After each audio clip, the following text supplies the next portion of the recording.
বানাবো একটু চিকেন মোমো। তাই মোমোর জন্য আমি নিয়েছি, ওখানে দেখো ময়দা নিয়েছি, তার মধ্যে একটু সাদা তেল দিয়েছি, একটু নুন দিয়ে রেখেছি, এটা আমি মেখে নেবো জল দিয়ে। আর স্টাফটা করার জন্য নিয়েছি, এখানে নিয়েছি পেঁয়াজ, আদা, রসুন, কাঁচা লঙ্কা সব চপ করে নিয়েছি। আর এখানে নিয়েছি চিকেন কিমা। আর এখানে নিয়েছি একটু সোয়া সস, এখানে নিয়েছি একটু গোলমরিচের গুঁড়ো, এখানে নিয়েছি একটু ভিনেগার, একটু ধনেপাতা, একটু নুন।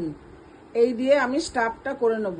মোমো স্টাফটা করার জন্য আমি এখানে সব নিয়ে নিয়েছি। দেখো এই যে পেঁয়াজ, আদা, রসুন, কাঁচা লঙ্কা চপ করা, এখানে নিয়েছি ধনেপাতা, এখানে চিকেন, গোলমরিচের গুঁড়ো, একটু নিয়েছি সোয়া সস, আর নিচে একটু ভিনেগার, একটু নিচে নুন। এই দিয়ে আমি এখন স্টাফটা তৈরি করে নেবো। আমি এটার মধ্যে একটুখানি চিজ দিয়ে রেখেছি, চিজ দিলে ভেতরটা একটু জুসি হয়। যে আটাটা আমি মেখে নিয়েছিলাম, এই যে এই দেখো, এবার আমি ছোট ছোট লুচি মানে লেচি কেটে আমি বেলে নিচ্ছি।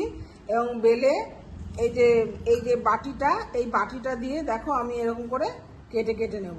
এই বাটিটা দিয়ে এরকম করে আমি দুটো দুটো করে কেটে নিচ্ছি, তৈরি করে নিয়েছি। এবার এগুলো আমি স্টিম করে নেবো। আমি মোমোগুলো স্টিমে বসিয়ে দিয়েছি। মোমোর চাটনি আর স্যুপ।